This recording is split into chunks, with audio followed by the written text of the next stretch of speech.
Halo semuanya, selamat datang di 90 menit bola. Kita awal informasi kali ini dari kabar Erick Thohir targetkan timnas juara ASEAN Cup. PSSI belum membeberkan secara gamblang target timnas Indonesia di Piala AFF 2024 atau kini yang namanya ASEAN Cup. Namun Ketua Umum PSSI Erick Thohir tetap berharap trofi juara bisa dibawa pulang. Erick menekankan bahwa timnas Indonesia harus selalu meraih hasil terbaik di ajang manapun.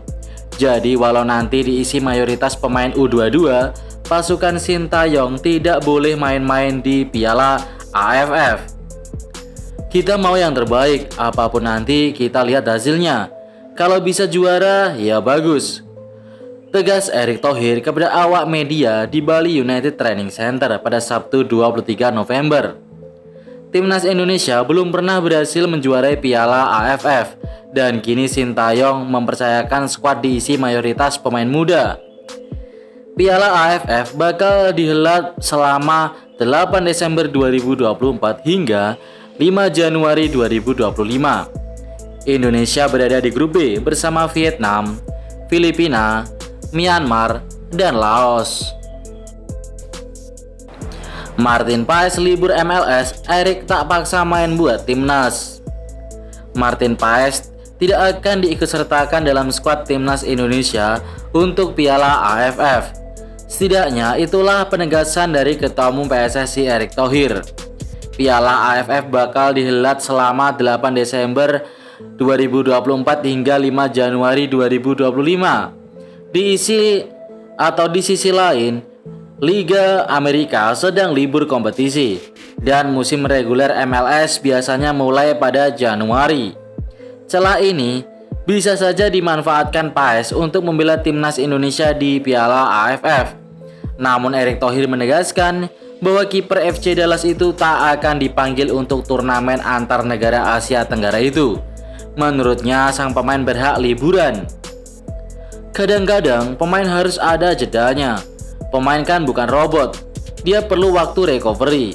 Setelah mungkin 9 bulan dia mau break 1-2 bulan. Itu normal lah. Saya enggak memaksakan pemain-pemain yang sedang mengambil break nanti malah cedera, kata Erick Thohir. Klasemen sementara BRI Liga 1 hingga pekan ke-11. Bali United kandas dengan skor 0-1 ketika tampil away ke markas Dewa United pada pekan ke-11 BRI Liga 1 2024-2025 di Stadion Pakansari hari Sabtu malam. 1 gol sematawayang Egy Maulana Fikri di menit ke-72 sudah cukup membuat Bali United pulang dengan tangan hampa. Kekalahan dari Dewa United turut membuat Bali United harus turun ke posisi 4 klasemen sementara BRI Liga 1. Adapun urutan pertama klasemen dihuni Persebaya Surabaya usai mengalahkan Persija lewat skor 2-1. Sementara posisi kedua diisi Persib Bandung. Persib sendiri mengandaskan Borneo FC 1-0. Usai kekalahan ini Borneo FC pun turun ke urutan ketiga klasemen sementara. Yang seru tentu saja papan tengah, ada 5 klub yang poinnya sama. PSM Makassar, Persija Jakarta, Arema FC, PSBS Biak, dan Persita poinnya 18. Untuk papan bawah praktis gak banyak perubahan, meskipun PSIS Semarang dan Dewa United berhasil meraih poin penting, tapi masih berada di papan bawah. Zona degradasi juga poinnya masih ketat sekali nih antara Semen Padang, Madura United, dan Persis Solo. Persib jadi tim terproduktif dan belum terkalahkan. Buah kemenangan atas Borneo FC, Persib pun jadi satu-satunya tim yang sejauh ini belum terkalahkan di BRI Liga 1. Dari 11 laga yang sudah mereka jalani, mereka meraih 6 kemenangan dan 5 hasil imbang. Persib sukses menorehkan 23 poin dari 11 laga di Liga 1 sejauh ini. Namun mereka masih kalah 1 poin dari Persebaya Surabaya yang untuk sementara memuncaki klasemen. Tidak cuma sebagai tim yang belum terkalahkan, Persib juga jadi tim yang paling produktif di Liga 1 sejauh ini.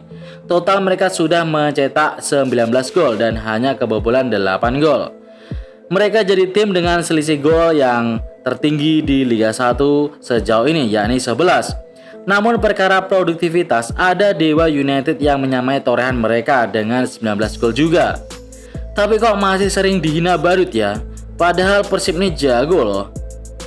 Walaupun banyak pemain yang cedera tetap mendominasi permainan. Cerita Tom Haye, GBK terlalu berisik. Tom Haye sempat blunder ketika melawan Arab Saudi. Bola yang ia bawa dicuri lawan sebelum gol Marcelino Ferdinand. Setelah gol itu, Jahit Ses dan Rizky Ridho langsung menghampiri Tom Haye. Mereka memarahi Haye karena tidak mendengarkan teriakan yang mereka keluarkan.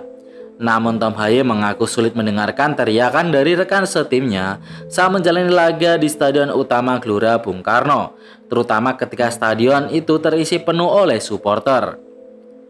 Jai, Ridho berteriak kepada saya jika ada orang di belakang saya, tapi saya bilang ke mereka, saya tidak mendengar apapun. Jelas Tom Haye. Ini contoh sempurna, terkadang kita tidak bisa berkomunikasi dengan teman kita karena suara di stadion terlalu keras. Sambung Tom Haye menambahkan. Bonek The Jack Adem Ayem awal perdamaian. Bonek dan The Jack Mania kian dewasa, itulah yang terlihat saat Perseba Surabaya menjamu Persija dalam laga pekan ke-11 BRI Liga 1 di Stadion Gelora Bung Tomo, Surabaya. Duel itu menyisakan cerita inspiratif dari supporter kedua kubu. Sebenarnya masih ada larangan kehadiran supporter tamu, namun Bonek tetap menyambut hangat kedatangan The Jack Mania. Sejumlah tokoh dari kedua kubu hadir dan bersatu saling menyapa sebelum pertandingan.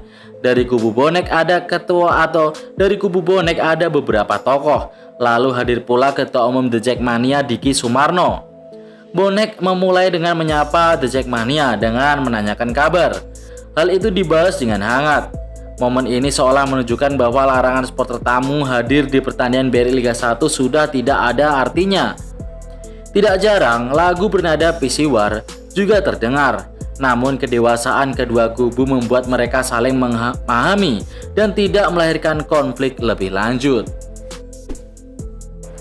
PSIS Semarang menang dramatis, Yoyok sampai nangis.